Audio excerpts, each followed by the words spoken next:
చూడండి silk thread కూడా single single piece కూడా దొరుకుతాయి మన దగ్గర. ఓకే. కస్టమర్స్ కి 10 పీసెస్ బాక్స్ ఉంటది, మొత్తం మల్టీ కలర్ బాక్స్ ఉంటది. దాంట్లోనే ఇంకా బ్యాంగిల్స్ బీట్స్ చేసి గమ్ కూడా 7000 గమ్ ఉన్నాయి. ఓకే, దాంట్లో బ్యాంగిల్స్ చిన్నది కూడా మేకింగ్ ఉంది. కోసం. ఇది చూడండి, ఇది పెన్ ఉంది, ఓకే. ఇది పెన్ ఉంది, ప్లస్ ఓహెచ్పి షీట్స్ కూడా ఉన్నాయి. ఆహా, ఇది ఓకే. చూడండి, ఇంకా వ్యాక్ షీట్ కూడా ఉంది మన దగ్గర. కస్టమర్స్ ప్యాకెట్ ప్యాకెట్ దొరుకుతాయి.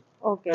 ఇంకా దీంట్లో ఇది ప్యాకెట్ ప్యాకెట్ కూడా దొరుకుతాయి మన దగ్గర. ఇది మొత్తం షేప్స్ ఉన్నాయి, moon shapes, kaju katli shape, square shape, drop shape, crown shape, star shape, all sizes ఉన్నాయి. మీన్స్ దీంట్లో కలర్స్ కూడా దొరుకుతాయి, చిన్న చిన్న ప్యాకెట్ కూడా దొరుకుతాయి ఇట్లాంటివి. ఇది ఇక్కడ చూడండి, ఓకే, గ్రామ్స్ వైజ్ ఉంటుంది కదా తీసుకోవడం. ఓకే, ఇది చూడండి 50 గ్రామ్ ప్యాకెట్ ఉంటాయి. ఓకే. దీంట్లో సైజెస్ ఆల్ సైజెస్ దొరుకుతాయి, వైట్ కూడా ఉన్నాయి. కలర్ 100 గ్రామ్స్ కి 120 పడుతుంది ఇది. Okay, 100 grams 120. మన కేజీలో తీసుకుంటే ఇంకా తక్కువ పడుతుంది. ఇంకా ఇది చూడండి, ఇది ప్యాకెట్ మూన్ ప్యాకెట్ ప్రైస్ ఎక్కువ. మూన్ లో దాంట్లో ఎక్కువ ప్రైస్ పడుతుంది. దీంట్లోనే ఇది ఉంటే వైట్ లో కూడా తక్కువ పడుతుంది అట్లా. ఓకే.